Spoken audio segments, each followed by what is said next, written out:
everybody to the 214-215 podcast. I'm Zekrom, and it is only Zekrom this week. So Salty was on a trip this week, so they were not able to film the podcast. Therefore, you guys only get me this week. So we are now approaching the midway point of the NFL season, the time of year we are learning who are the contenders and who are the pretenders.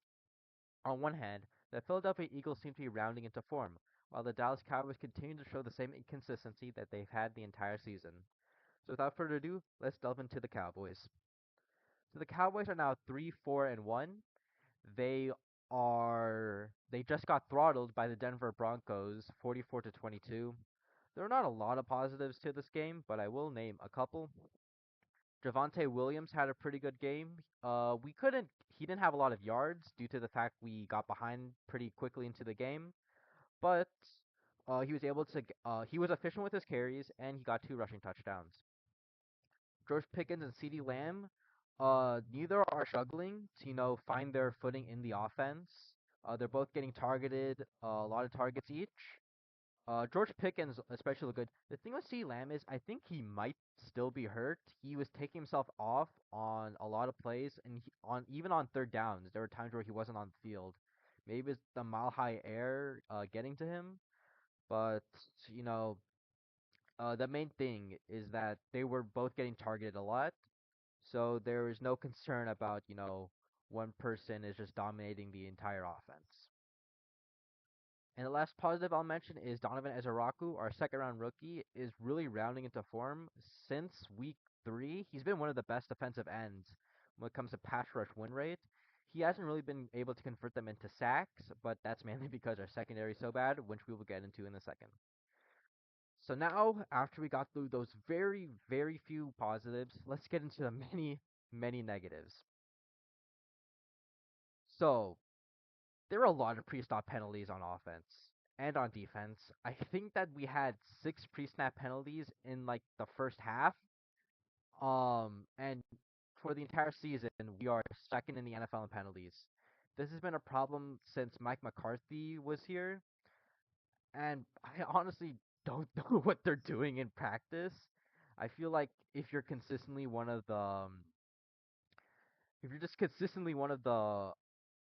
teams that just takes most of the penalties in the NFL, something is wrong in your practice. I mean, like a lot of times it's not even like you're just false starting or jumping offside. Sometimes it's just defensive linemen just lining up offside. And that happened very early in the game. We had a 3-0 lead, and the Denver Broncos, it was like a third down and 6, and we were able to force a stop on third down and 9. But then we had a guy who lined up offside, and then the Broncos got a second chance. They converted their first down, and they started going on a million touchdown drives in a row. The offensive line also struggled today. Um, the Broncos came into the game the best defensive line at rushing the passer, and they continue that today. They had Dak Prescott uncomfortable for the entire game. As mentioned before, the offensive line had a lot of pre-snap penalties. Tyler Guyton especially had a pretty rough first half. We were at the 1 yard line on third down, I believe, and Guyton false started, which caused us to have to call a different play and maybe result in us not getting 7 points on that first drive, which who knows what momentum would have done there. But I think the biggest negative, at least offensively, from this game is that Brian Schottenheimer had a really, really bad coaching performance. First of all, at the goal line, he has this weird tendency to just not run the ball inside like the 5 and 10 yard line for whatever reason, and it's kind of costed us. Like when we just run the ball with Javonte Williams, we just score pretty easily because we have a good run blocking offensive line, and we have a running back who can run between the tackles and is good after contact. I don't know why Schottenheimer is so obsessed, dropping back and like doing play action, all that extra stuff when you've shown that you can consistently run the ball down at the goal line. And then there were two specific instances where I just could not believe that an NFL coach would do this. So, so first of all, just like kind of like talk about this for a second. Brian Schottenheimer coaches his football team like his defense is good. So near the end of the first half, the Cowboys were trailing 20-10, and they were at their own 29-yard line, and it was fourth down and 1. Now, I understand that going for it that inside your own 30-yard line would be a major risk. But your defense cannot stop anyone. They had just allowed three straight touchdown drives. When the Cowboys punted to them, instead of going for it, they scored another touchdown drive. I don't understand why you're coaching like this, you know? You have an elite offensive line. You have an elite short yardage offense. And you're just playing like cowards for no reason. Imagine if you had gone for it and gotten it. Okay, first of all, let's talk about like if you hadn't gotten it. Sure, they probably go back and score a touchdown, but at least you have time to do something on offense. Because every single Cowboys fan knew after the Cowboys punted the ball that the Broncos were going to score and get a touchdown before half. That was not in question. At the very least, if you gave them a shorter field, you might have had time on the clock. But I would have had full confidence in the offense to pick up that first down. And let's say you go down and score a touchdown with probably like 20 seconds left. Broncos probably don't try anything at before the half. It's 20-17 at half. You get ball at half. You scored at a half as well. So you could have had the lead in the second half if you hadn't just given up on a short yardage and trusted your defense for no reason. And then the second baffling fourth down decision came in the third quarter. It was 30-17 Broncos at this point, and the Cowboys decided to punt on 4th and 6 at their own 46-yard line, and that was also a baffling decision. I mean, your defense has not shown that they've been able to stop anything at this point. Um, the Broncos, after the first drive of the game, scored six touchdowns and a field goal, so seven scoring drives in their next eight drives. So the defense just didn't even have a prayer of stopping anyone, and yet you're still playing like a coward. You need to go for this. You need to coach like your defense sucks, and you need to coach like your offense is amazing. So you need to start going for this. He's been one of the worst head coaches in the league when it comes to going for it on fourth down when you should. I think he's like second or third worst. In case you're curious, Mike Tomlin of the Pittsburgh Steelers is last by a wide margin. But you have to you have to trust your offense, and you cannot trust your defense, given what they've shown you this year. Now, moving on from Schottenheimer, actually, I do have one more thing to say about Schottenheimer. He wastes timeouts really early for no reason. I think on that first drive, instead of just we were at the 1 yard line. I don't know why you're calling anything but a run, but because you didn't, the offense got confused and you had to waste a timeout. Which you don't have to waste those timeouts. You can just call like a run play, and just get the touchdown. But I don't know why Schottenheimer is so obsessed. He's done it in almost every game. I don't know why he's so obsessed with just using a timeout early, just running out the clock for no reason. And speaking of when those times could have been useful, let's talk about Dak Prescott. So Dak Prescott probably had his first not very good game of the year. I would say bad game. He was a lot of it has to do with not being comfortable in the offensive line. He did make a couple of good throws, but especially at the end of the first half, after the Broncos scored to go up 27-10, we did have an opportunity to get points and make it a two-score game at half rather than a three-score game. We were around midfield, and we had no timeouts left. And Dak Prescott tries to force a seam ball to Jake Ferguson. That's a throw he's been really good at making, but this throw was pretty poor, and even if it was good, it probably wasn't completed considering the coverage, and it got intercepted. What was especially frustrating about that is he had other people open too. And also, if you're throwing a ball, there's like 20 seconds left. If you throw the ball, even if Jake Ferguson catches it, you have to run down and spike the ball. So I really don't understand what the thought process is when it came behind that throw. Maybe if you had a timeout that you didn't waste earlier in the half for no reason, you might have had Dak Prescott taking less of a risk. But nothing much you could do about that. I mean, even if Dak Prescott doesn't throw that, we're probably still losing. And then he had another interception in the fourth quarter. I'm not really sure what happened on the play. It was to CeeDee Lamb. I think he expected CeeDee Lamb to just sit on the ball. I mean, to sit in between the zone. But he was running, kind of just jogging, going through the motions, and he just it was just complete miscommunication, and Dak Prescott threw an interception to a defensive lineman. So not very good. Another Jake Ferguson was shut out this game. He had no catch. He only 2 targets. One of them was the interception I just mentioned, but he had 2 targets and caught neither of them. You know, I expected Jake Ferguson to have at least in short yardage to be able to be a factor in this game, and he just was not. So pretty disappointing from him. And the entire defense, other than Donovan Ezaraku, as I mentioned earlier, the entire defense is pathetic. After I, as I mentioned earlier, they scored 7 times in their final after they threw an interception. We actually got an interception on the first drive. After that interception, the Broncos scored 7 times in their next 8 drives. Um, just a really just pathetic performance. The secondary had a lot of injuries, but they're also terrible when they don't have injuries.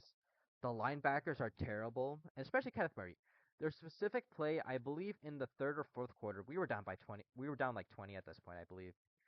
And it's a third down and 10 inside the red zone. So, you're probably not going to win at this point, but, you should at least try, right? You should try. And it was this third down and 10, and Kenneth Murray is playing middle of the field, and instead of guarding the sticks, he goes back 15 yards. Evan Ingram just runs like a soft curl route, and he's just wide open. It's just an easy piss and catch on third down. And there's been a lot of talk about Matt Eberflus's scheme, and a lot of players just like not guarding the sticks. I refuse to believe that Matt Eberflus is telling Kenneth Murray on a third down and 10 to go back 12 yards and just give up an easy completion. That has to be on Kenneth Murray. He has not been a good linebacker throughout his career. He was doing this stuff he was doing this stuff in LA. He was doing this stuff in Tennessee, and he's doing this stuff here. And just not really a replacement. Maybe we make a trade or something, but um I wouldn't expect anything from this front office. But Matt Eberflus is not free of any blame. Last week, I did praise Matt Eberflus for doing a lot more man coverage, and I thought it was really effective. Now, now looking back, the only reason he might have done that was because the Commanders had so many injuries in the wide receiver core. This week, he played barely any man. Before the fourth quarter, he only ran man 3 times, which is not acceptable, especially for a defense that has shown they cannot play zone. And Bo Nix just absolutely carved us up.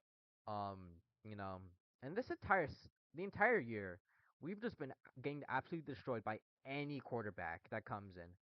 The only team that really didn't dice us up passing wise, just dice us up on offense was the Philadelphia Eagles in the second half. But even then, in the first half, we were getting absolutely cooked by them. Bryce Young didn't have that good of a game, but we also had like 200 yards on the ground. And then in every other game, we've just been destroyed through the air. Russell Wilson had a terrible week one against the Commanders. He threw 450 yards and 3 touchdowns versus us in the second game. And then his next game versus the Chiefs, he went back to being garbage and got benched. Caleb Williams had 4 passing touchdowns versus us. Outside of that game, he has only 5 passing touchdowns and he has 4 interceptions. So you're just any offense just faces our defense and they just have a good game. And a lot of it I think is talent. I just don't think this defense has a lot of talent on it. And I think a lot of it is just Matt Eberflus not being good at his job. There's just not a lot of good things to take away from this game. There's not a lot of things to be optimistic about with the Cowboys. Next week they will play the Arizona Cardinals at home on Monday Night Football. Kyler Murray is expected to be back for the Cardinals this week, and he is throughout high school, college, and the pros. He is 9-0 at AT&T Stadium. One of his main things is scrambling, which is something the Cowboys aren't very good at defending. At home, the Cowboys offense is averaging 40 points per game. I think Schottenheimer maybe is just scared of coaching on the road. I think he coaches much better at home, which we will be. For the trade deadline, um, there are reports. I don't know if any of you guys follow Ricky Scoops on Twitter, but he's done pretty well. He's gotten a lot of things right. He got the Micah Parsons trade right. He got the George Pickens trade right. So maybe he has a little bit of pedigree. But he has mentioned that the Cowboys will be adding a defensive lineman before the trade deadline. We definitely do need defensive line help. I would also like to get some linebacker and secondary help. Uh, just I mean, you need help everywhere. Even if DeMarvion Overshown comes back at 100%, there's no guarantee that he's going to be even close to what he was last year. But that's the Cowboys. You know, you shouldn't expect anything from them at this point. Been 30 years since they've been not a joke. Um, yeah, just what can you do at this point? So now I will be covering the Philadelphia Eagles for Salty. And here's what I have to say about them. They suck, and the refs love them. That's all I got to say. So now over to the NFL predictions. No, I'm just kidding. I do have actual stuff to say about the Philadelphia Eagles. I was kind of watching this game through Red Zone, so I was kind of coming in and out of the game. But from what I saw and just look at the box score, this was by far the most complete game of the season for the Eagles. The running game easily had their best game of the season. It's been struggling this to begin, but Saquon Barkley had a really good game before he got injured. He had a 65-yard touchdown on his first carry, which really just set the tone for the game. And even after he got injured, Tank Bigsby came in, and he also had 100 yards. The run game just really dominated a pretty good Giants defensive line. Jalen Hurts had 4 passing touchdowns. He's had a pretty good year in all facets. He has 15 passing touchdowns to only 1 interception. So Jalen Hurts, he's looking a lot more confident in the offense. There were times early in the season where it just looked like he wasn't very confident in what he was seeing, but he's definitely been a lot better last few weeks. And the Eagles defense performed a lot better than they did against the Giants 2 weeks ago. Now, some of that may have to do with Cam Scadaboo being injured, but they also got cooked by Jackson Dart, and they held him in control this week. And one thing Salty did want me to mention was that the Eagles have re-implemented under center play action, and it has done wonders for the Eagles offense. They're getting more big plays. They're just moving the ball better. The offense is being more efficient. And the Eagles stacked a lot of wins when they weren't playing so well. I mean, even before they were like 4-2, which is a pretty decent start to the season, and they weren't playing that well. Now they have back-to-back good performances, and look like they're just finding their form. For this upcoming week, they are going to be they will be they will have a bye. Sorry, they will have a bye week. The trade deadline will coincide with this. They did just make a trade from Michael Carter the second from the Jets. They traded John Mechie for him. Uh, from what I've read, Michael Carter hasn't been that good recently, but a lot of players aren't that good, and then they come to Philadelphia and they are pretty good. So maybe a change of scenery will help him. And everyone always knows that Howie Roseman is always going to be looking for places to upgrade. So that is both the Cowboys and the Eagles. Now let's shift over to some NFL predictions. So Thursday night football. This episode is being recorded on Thursday. I think it'll come out after the game, maybe during the game, but it is 4:19 Central Time. You guys just gonna have to trust me. I am picking the game before it starts, but I think this is a pretty easy game to pick. I am picking the Baltimore Ravens to win this game pretty easily. They will be getting Lamar Jackson back. The Miami Dolphins have been awful against the run. They somehow had held the Atlanta Falcons and Bijan Robinson to pretty much nothing on the ground game. But I don't think this will be the case with Lamar Jackson and Derrick Henry coming to town.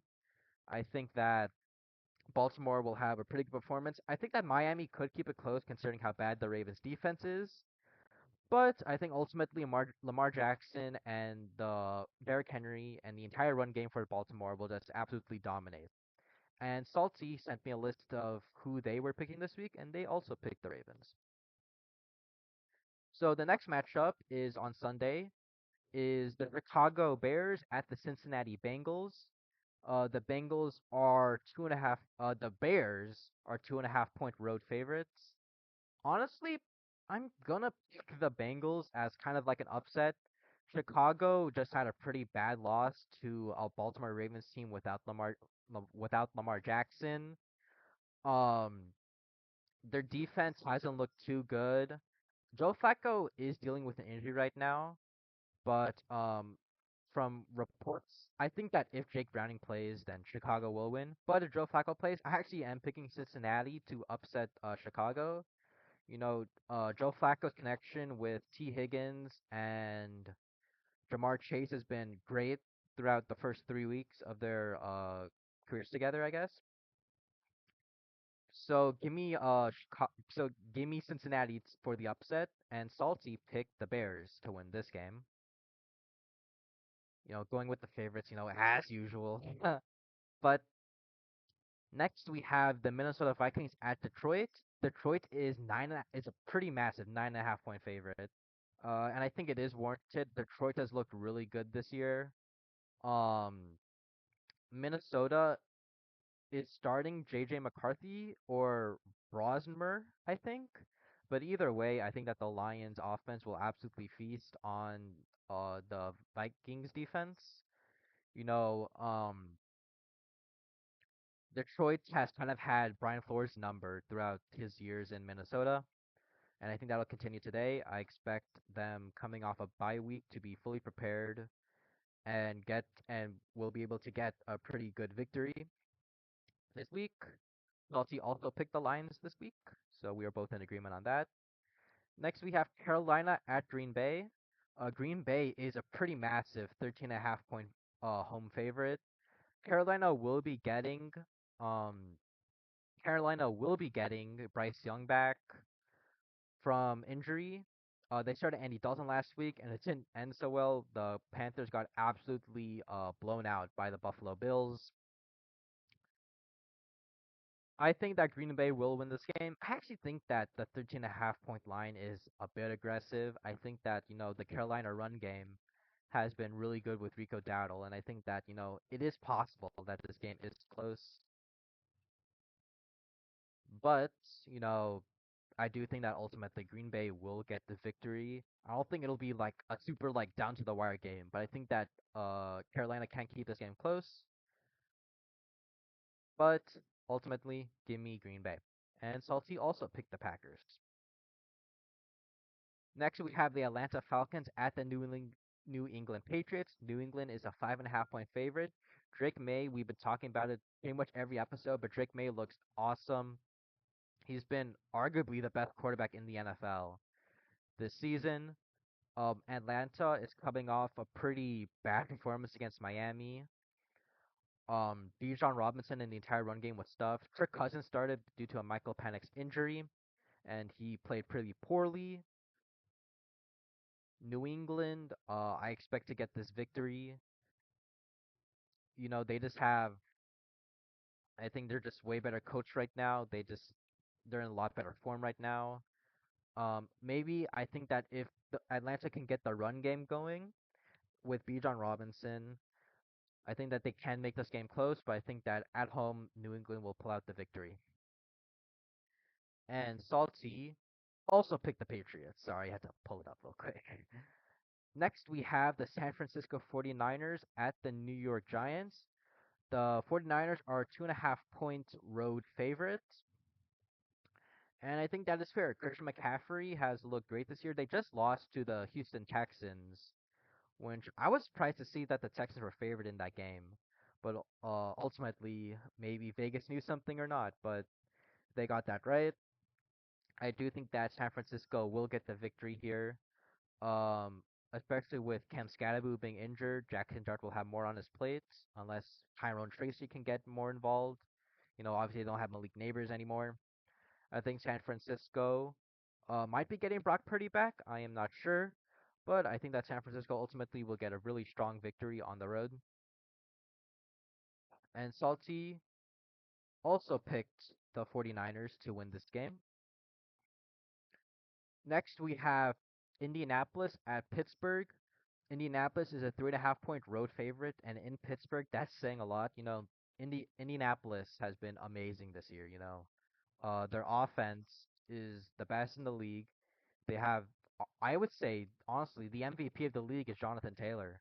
You know, he's scoring touchdowns at an insane rate. He's the top rusher in the league.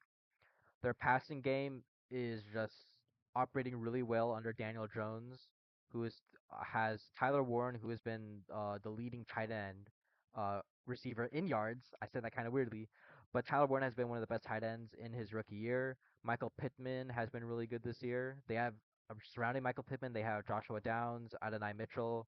They just have a lot of competent receivers, and Shane Steichen. It looks like all he needed was a mildly competent quarterback to take their offense to the next level. So I do think that Indianapolis will get this victory.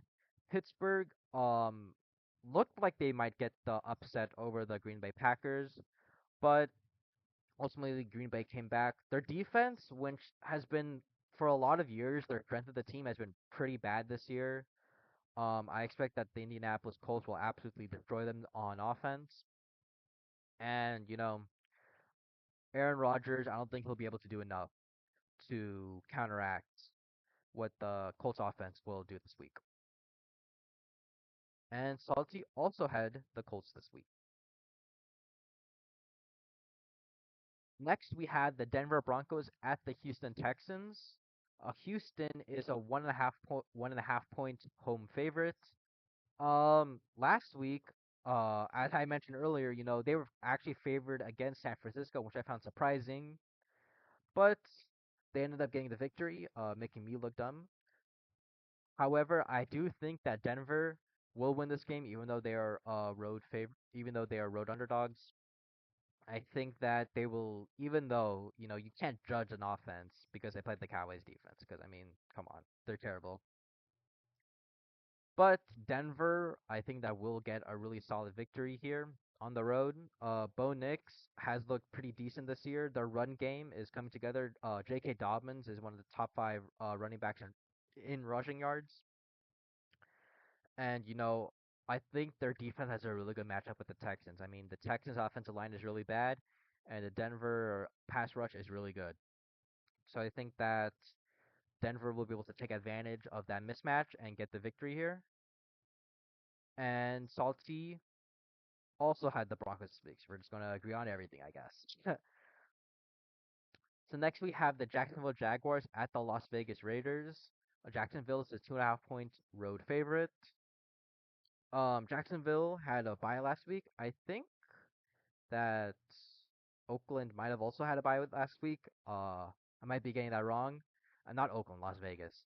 But I do think that the Jacksonville Jaguars will get the road victory here. Las Vegas has looked pretty bad since like the first week of the season.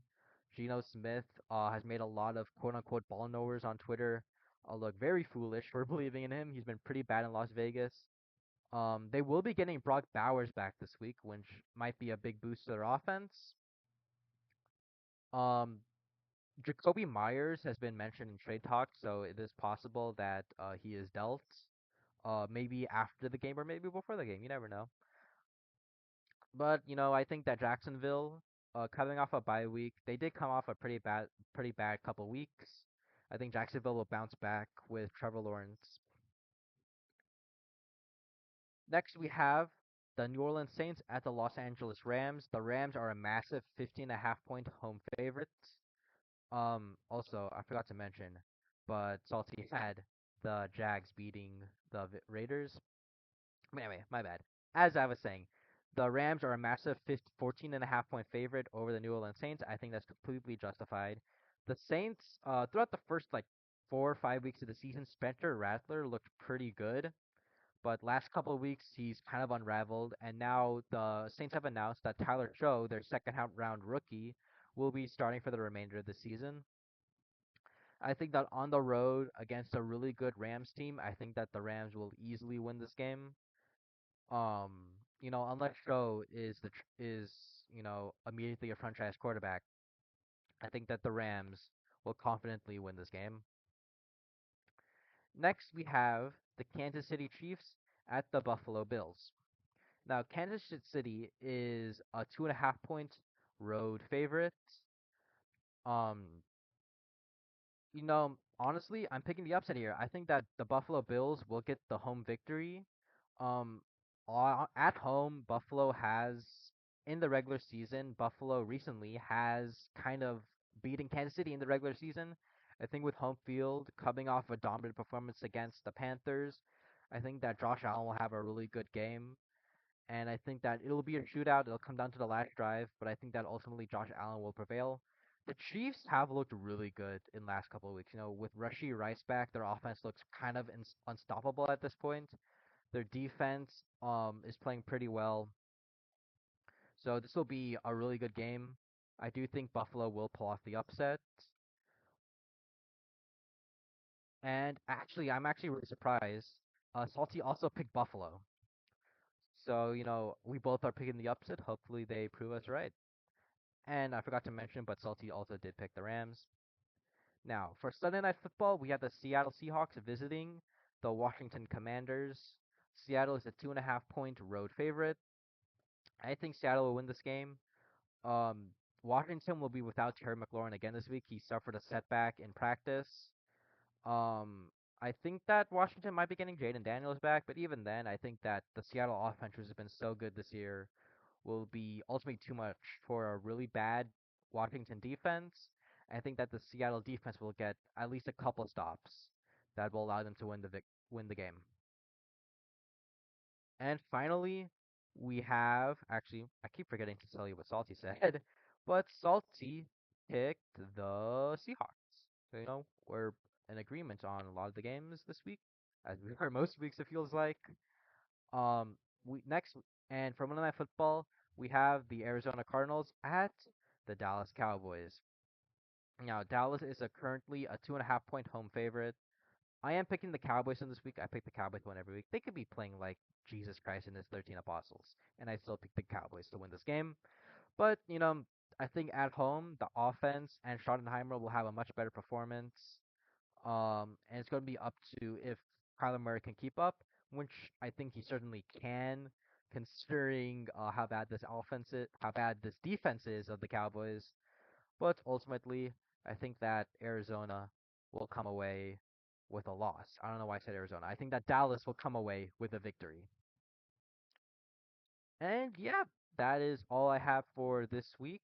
Hopefully Salty is back next week, so I don't have to talk as much. I know that they add a lot to the podcast, and it would be nothing without them. So hopefully they're back next week, and we can continue back to the normal format. Thank you guys all for watching, and we will see you all next week. Peace out.